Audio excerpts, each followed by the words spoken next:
euh, on va devoir basculer, donc on va basculer d'animateur au milieu de la présentation, sachant qu'on n'est pas au même endroit. Vous nous voyez tous les deux. Hein. Donc moi, je suis Didier Fraisse, donc je suis le dirigeant d'R2B, qui est donc une société spécialisée sur le marketing et le commerce des éditeurs de logiciels. Et puis donc Cédric Téton interviendra juste après moi. Il est le dirigeant de Promise. Promise est l'éditeur de la solution Themis, qui est une plateforme permettant de gérer la qualité logicielle. Voilà. Donc, le titre de ce webinaire, c'est le SaaS des objectifs marketing avec des enjeux techniques. Ce titre évoque en fait la méthodologie, et ce qu'on veut traiter là, c'est la méthodologie pour concevoir une application SaaS en prenant et en commençant à prendre en compte au départ les objectifs marketing et de voir après les enjeux techniques. Donc moi, je vais traiter la première partie. Vous avez donc accès aux questions que vous pouvez poser pendant que on expose nos différents sujets au travers donc de l'onglet questions sur GoToWebinar. Je pense que vous m'entendez bien. S'il y a un problème de son, je vous remercie d'utiliser l'onglet questions également pour nous signaler un problème de son. Voilà. Donc je vais continuer. Je vous présente rapidement donc le programme du webinaire. Donc, on va traiter donc d'abord la partie marketing en répondant à la question pourquoi proposer une offre en mode SaaS, montrer que c'est une réflexion marketing d'abord et donner quelques caractéristiques marketing importantes que doit avoir une offre SaaS. Et ensuite, donc c'est Cédric qui prendra le relais pour identifier donc les défis du cloud par rapport à une offre SaaS, l'aspect données et big data, la mise en place de la chaîne de production, c'est-à-dire de l'environnement de développement pour une application SaaS. Et puis, dernier sujet, ça sera l'ouverture des données et des services grâce aux API que l'on doit retrouver dans une application SaaS. Alors, très vite, pourquoi proposer une offre SaaS ? Déjà, quand on regarde le top 250 des éditeurs de logiciels français, ça reste une priorité pour les éditeurs. Hein, c'est la première priorité pour les éditeurs, c'est d'aller vers le SaaS. Les autres priorités, c'est la mobilité et le big data. Hein. Ces deux autres priorités sont assez liées en fait avec le mode SaaS, car ça sera plus facile de mettre des fonctionnalités à mobilité avec une application SaaS. Ça sera plus facile d'intégrer de la donnée externe avec une application en mode SaaS ou de mettre à disposition ces données et ces services au travers d'une application SaaS. Donc, un chiffre en 2016, puisque c'est le dernier chiffre que nous avons sur l'année 2016, le SaaS représente 32% du chiffre d'affaires des éditeurs de plus de 8 ans d'existence et 40% des éditeurs de moins de 8 ans. Hein. Ça, c'est sur un chiffre total édition, c'est-à-dire SaaS, plus licence, plus maintenance, c'est déjà un tiers donc pour les éditeurs les plus expérimentés, mais les nouveaux entrants vont de plus en plus directement vers le SaaS et c'est pour ça qu'on a 44% de ces éditeurs qui sont plus jeunes. Alors, pourquoi toujours proposer une offre SaaS ? Parce que ça correspond aux demandes du marché. Si on les détaille un petit peu, ces demandes du marché, c'est parce que nos clients nous demandent, ont besoin d'être plus réactifs et une application en SaaS qui se met à jour continuellement, qui évolue en fonctionnalité, qui est assez spécialisée, va permettre plus de réactivité à nos clients. Parce que de plus en plus, les utilisateurs sont concernés dans la décision. Hein, de plus en plus, les utilisateurs ont une part importante dans le choix. Et donc, par définition, une application SaaS va être une application beaucoup plus centrée sur l'usage, c'est-à-dire sur l'usage métier. Parce que les entreprises souhaitent de plus en plus des applications spécialisées, c'est-à-dire qui vont traiter un processus de l'entreprise, mais qui vont le traiter de façon experte, hein, très très bien, et qui vont offrir une capacité de connexion vers d'autres applications pour échanger des données. Et puis, parce que de plus en plus, les entreprises veulent aller pour leurs dépenses informatiques vers de la charge variable plutôt que d'investir dans l'achat d'une licence et de tout le matériel qui est nécessaire pour faire tourner le logiciel. Mais aussi, pourquoi proposer une offre SaaS ? C'est parce que ça a des avantages importants pour l'éditeur en lui-même. Le SaaS va permettre d'accéder à de nouveaux marchés. Il est beaucoup plus facile avec une offre SaaS d'aller par exemple sur de l'international ou adresser des clients peut-être plus petits. Ça peut aussi faciliter l'accès à son marché, c'est-à-dire si on est sur un marché relativement large, peut-être si on a une application SaaS sur un périmètre fonctionnel restreint, très identifié et qui amène une valeur, ça peut être une offre qui nous permet de rentrer chez un certain nombre de clients et avec une stratégie de s'étendre ensuite peut-être par une autre application, une application on-premise et de s'étendre. L'avantage aussi, c'est que ça doit nous aider à diminuer les cycles de vente, les temps pour vendre. On peut prendre l'exemple du CRM, où on a vu que vendre un CRM, c'est beaucoup plus simple aujourd'hui que ça n'en était hier. C'est-à-dire que quand les CRM étaient plus on-premise, il fallait convaincre non seulement le service métier, c'est-à-dire les commerciaux, mais également la DSI et dans certains cas les achats. Aujourd'hui, quand on vend un CRM, parce que la majorité des CRM donc, sont en mode SaaS, on va avoir à convaincre principalement le service commercial et donc on va diminuer les cycles de vente.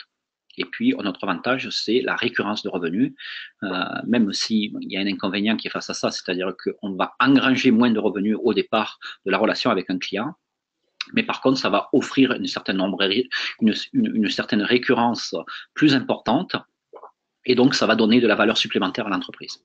Voilà. En dehors de ça, il y a quelques inconvénients, et le principal inconvénient que je vois pour un éditeur de logiciels avec le SaaS, c'est que le mode SaaS a diminué considérablement les barrières à l'entrée pour devenir éditeur de logiciels. Ce que je veux dire par là, c'est avec les acteurs du cloud qui fournissent des plateformes qu'on appelle les plateformes de PaaS et qui proposent donc à des éditeurs tout un tas déjà de services faits, il est beaucoup plus facile de concevoir une application.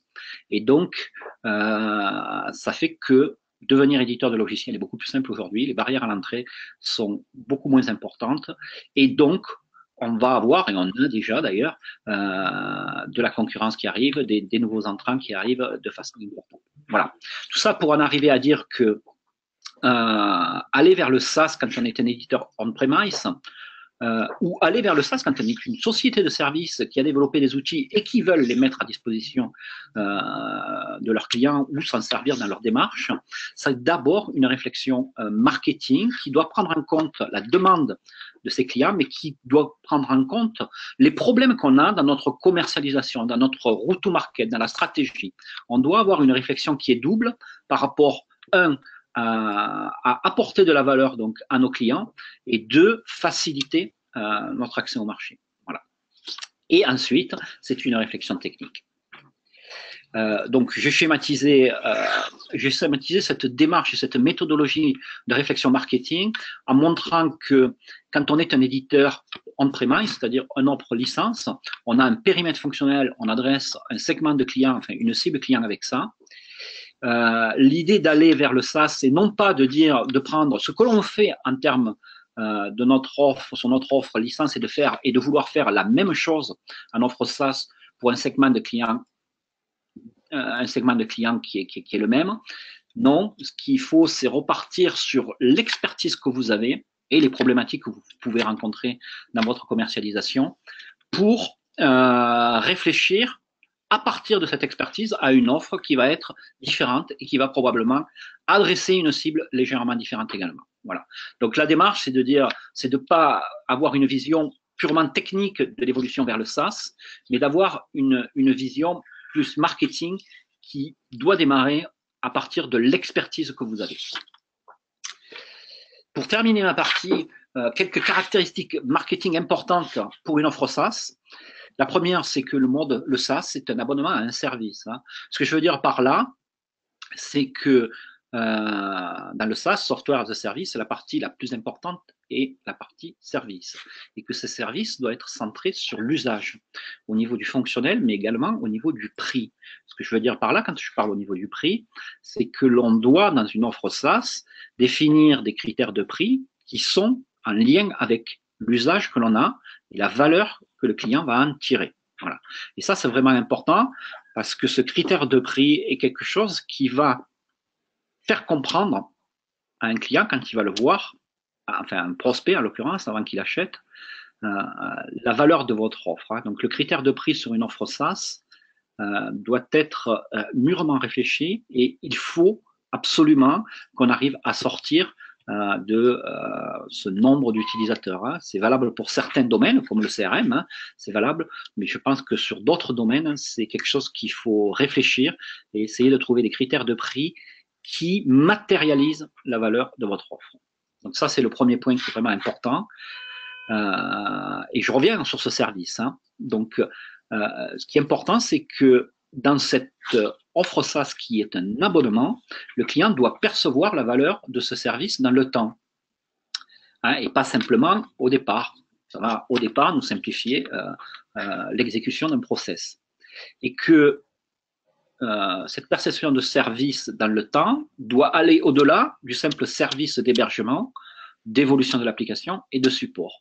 Ce que je veux dire par là, c'est que si on s'en tient à ça, au service d'hébergement, d'évolution et de support, on ne ferait pas réellement du SaaS. On fait ce que j'appelle de l'ASP. On est Application Service Provider. Donc, il faut qu'on donne de la valeur dans le temps. On peut le faire, par exemple, par des données externes. Je peux vous donner un exemple. Prenez, par exemple, un CRM qui est spécialisé sur un secteur d'activité. Hein. J'étais face à des gens qui étaient spécialisés dans les concessionnaires automobiles. Ils ont intégré dans leurs données, dans leur CRM, des données qui proviennent de 3A, qui permettent d'avoir dans le CRM des données de marché, c'est-à-dire quel type de voiture, à quel endroit, à quel âge elle a, etc., etc. Cela, ça permet en fait de donner de la valeur dans le temps, parce que ces données, on va les maintenir, on va les tenir à jour. Et ça va être quelque chose qui va amener pour le client de la valeur dans le temps. On peut le faire aussi par des services métiers, hein, des accompagnements métiers, des conseils sur l'exécution de métier, et cela devrait permettre aussi d'amener de la valeur dans le temps. Autre caractéristique, avant que je donne la parole à Cédric, c'est que l'application SaaS doit convaincre les utilisateurs, hein, et pas simplement les décideurs ou les DSI. Que l'interface utilisateur est très importante, que l'intégration dans l'environnement client doit être plus rapide que sur une offre on-premise, hein, c'est-à-dire que cette partie intégration, hein, qui est un véritable frein à l'adoption d'une application, on doit faire en sorte qu'elle soit la plus simple et la plus rapide possible. Et une autre caractéristique, c'est cette application SaaS doit avoir une capacité d'ouverture vers l'extérieur, et c'est-à-dire c'est les API. Hein. Aujourd'hui, moi, je conçois une application SaaS. Enfin, je pense qu'une application SaaS doit obligatoirement sortir avec des API qui permettent de mettre à disposition d'une façon différente les données et les services de l'application. Voilà. Donc j'en ai fini pour ma partie. Je vais donc laisser la parole et basculer de présentateur et laisser parler Cédric. Si vous avez des questions en même temps, n'hésitez pas à les poser. Nous y répondrons à la fin. Alors, Cédric, voilà.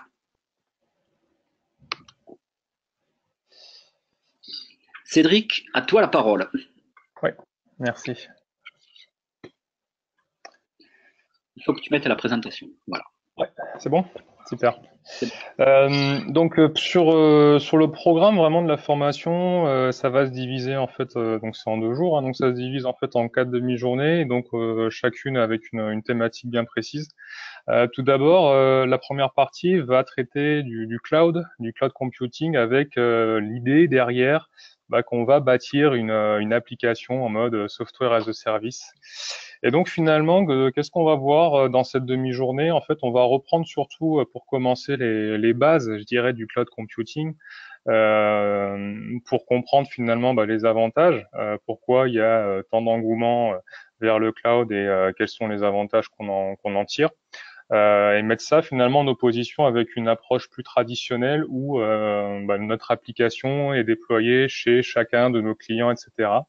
Donc on va voir finalement dans un premier temps toutes ces bases-là. On va voir aussi en termes de terminologie aussi, on va rappeler les différences avec des termes qui reviennent souvent, IAS, PAS, SAS, tout ça. Donc comprendre la différence entre infrastructure et plateforme software as a service, quel type de service finalement on peut bénéficier chez un fournisseur de cloud finalement. Donc comprendre comment nous, en tant que développeurs, éditeurs de solutions, on va pouvoir s'interfacer là-dedans. Et derrière, il y a un aspect qu'on va vachement aborder, qui est lié autour de tout ce qui va être enjeu technique derrière une architecture cloud. Parce que si je prends l'application classique, qui est déployé chez chacun de nos clients. Bon, on met une grosse machine à disposition, ça se déploie dessus, etc. Désormais, on va avoir quelque part une seule grosse application qui va être disponible pour tous nos clients. Donc, ça veut dire que l'application, il faut la penser différemment. Il va falloir peut-être finalement créer une nouvelle. Et donc, en termes de conception d'architecture, il y a des enjeux qu'il faut adresser. Et avec, pour chacun de ces enjeux, il y a des bonnes pratiques qu'on conseille de suivre et des mauvaises pratiques qu'il faut du coup éviter. Et donc, les quatre grands enjeux, c'est tout ce qui va être autour de l'élasticité. Ça, c'est fondamental dans le cloud.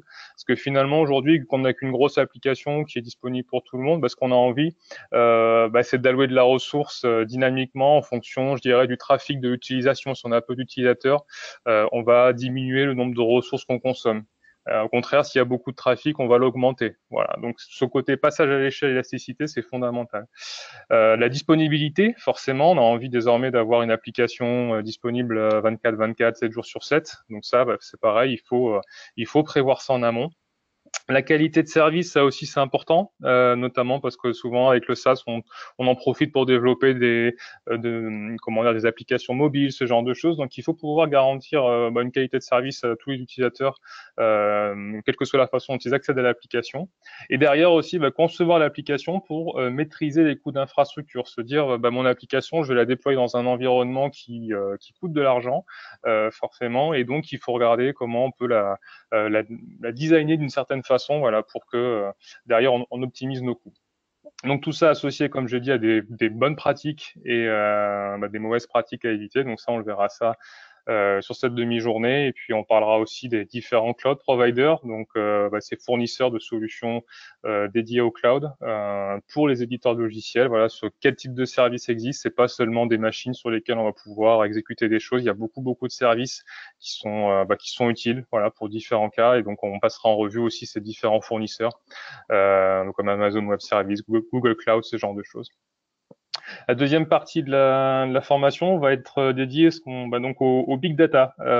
Donc c'est un terme assez en vogue. Et donc là, l'idée c'est de se dire, vu que mon application elle est dans le SaaS, j'ai tous mes utilisateurs qui sont sur une seule et même grosse plateforme. Finalement, j'ai accès à de la donnée qui est quelque part centralisée, même si elle est répartie sur plusieurs bases, etc. Mais quelque part, elle est centralisée, donc j'ai un accès à de la nouvelle donnée que j'avais pas forcément avant. Et je vais me dire, finalement, peut-être que cette donnée, je vais pouvoir m'en servir pour différents cas d'usage.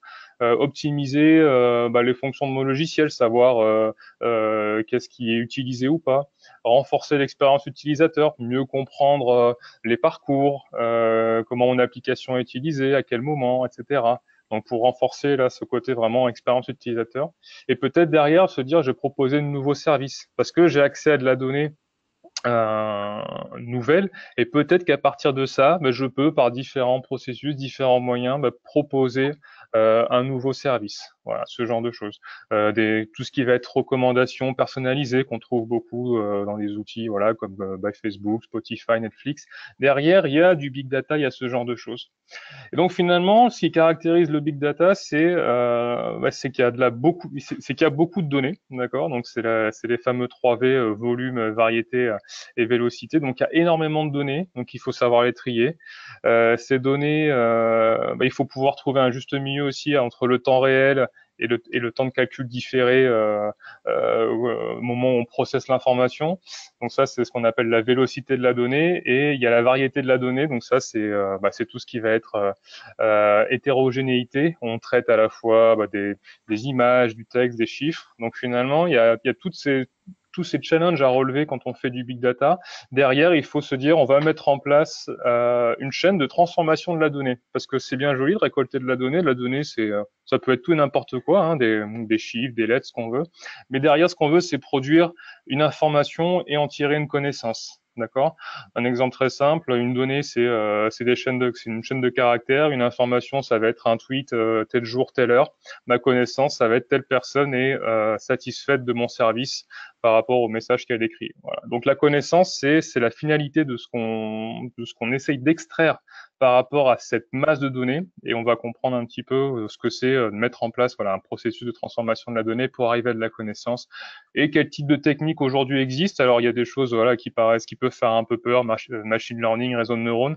L'idée c'est surtout de montrer les grandes idées, les grands principes de ces outils-là, de ces techniques-là, et surtout de montrer qu'aujourd'hui il y a des solutions qui sont clés en main et qui permettent voilà de commencer à faire un peu de machine learning pour proposer voilà un modèle de génération de connaissances à partir d'une masse de données. Donc ça, c'est des choses qu'on verra du coup sur la deuxième partie de la première journée.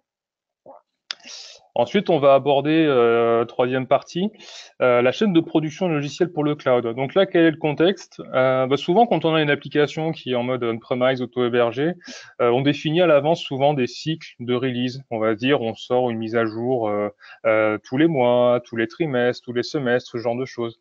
L'idée maintenant qu'on n'a qu'une seule application SaaS qui est disponible pour tout le monde, c'est de se dire, on va vouloir être beaucoup plus réactif sur cette application. Donc, on va vouloir en permanence la mettre à jour, rajouter des petits correctifs, des bug fixes, des fonctionnalités, ce genre.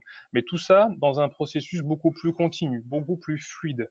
Il y a des applications aujourd'hui, je ne sais pas si vous connaissez la plateforme e-commerce Etsy, elle fait 50 mises à jour par jour. Donc c'est voilà, c'est parce que derrière il faut mettre en place des choses, et ces choses c'est quoi? C'est tout un pipeline finalement de construction logicielle qui part directement du code, donc depuis la simple modification qu'on fait un commit sur un dépôt de code source, jusqu'à derrière la mise en production dans le cloud.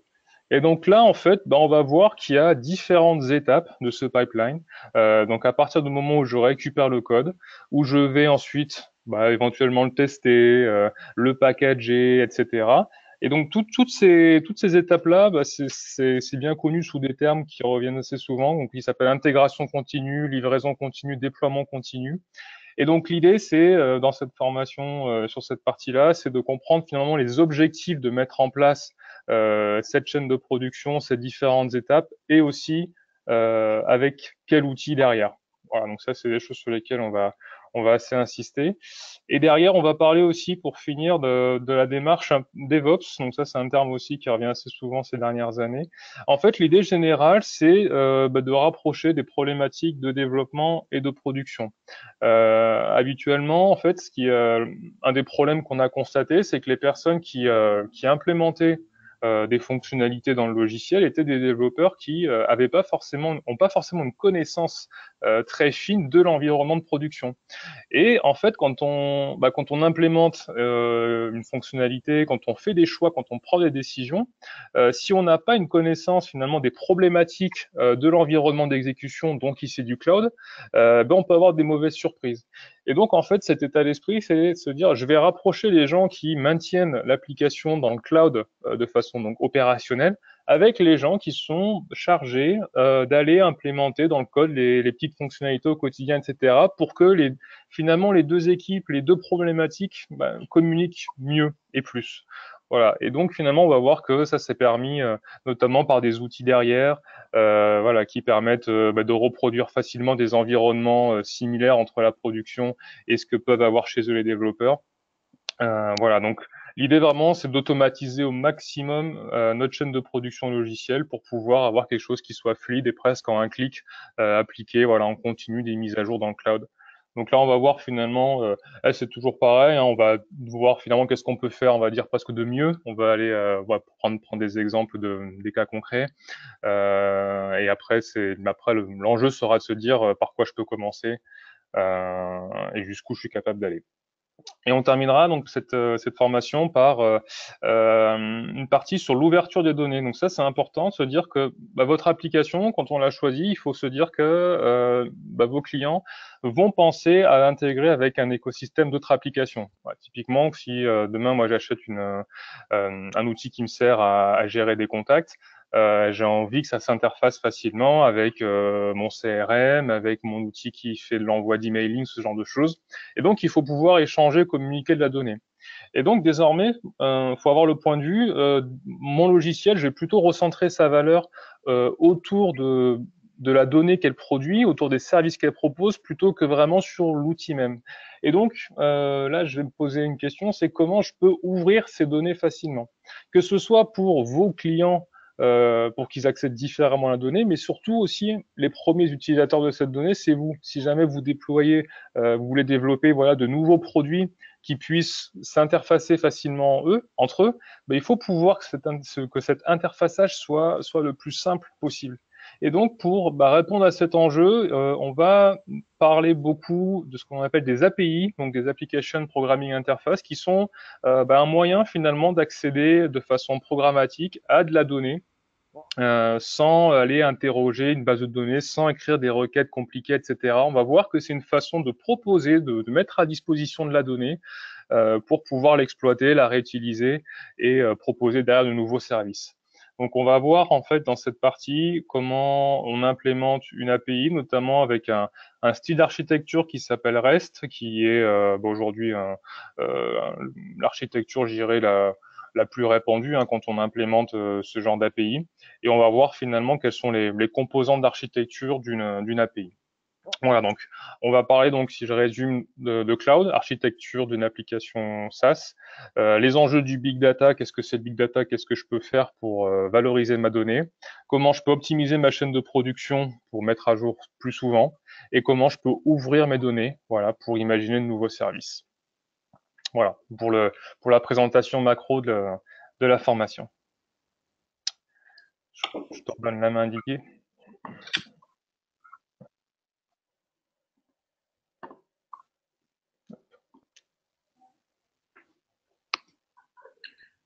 Voilà, donc nous avons terminé donc ce que les points qu'on voulait traiter. Donc, si le moment maintenant de poser vos questions. Cédric a fait donc référence pendant son exposé à une formation. Donc, il y a deux formations en fait qui peuvent vous intéresser pour approfondir ce sujet. La première, c'est sur la partie marketing, donc qui s'appelle Stratégie marketing pour éditeurs de logiciels, où on va travailler donc et découvrir la méthodologie et travailler et réfléchir donc d'une part au positionnement et à l'offre. Et c'est très axé sur l'offre en mode SaaS.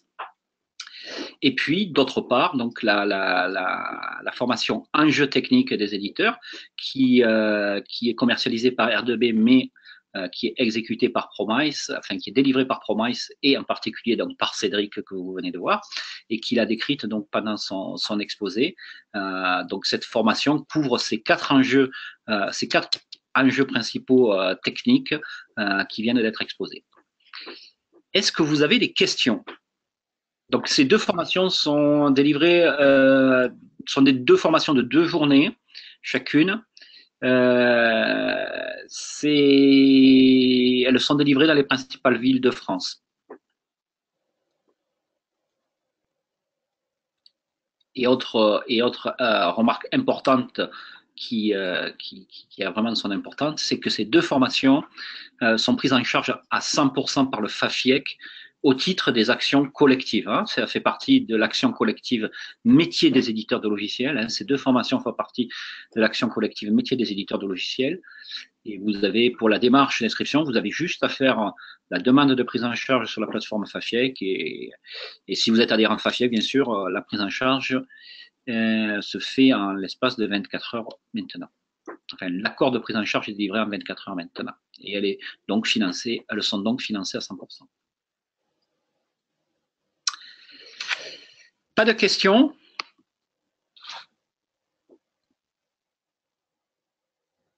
Pas juste une minute. On avait prévu de terminer à 12h30. C'est 12h29. On est pas mal au niveau timing. Merci Emilio du petit message.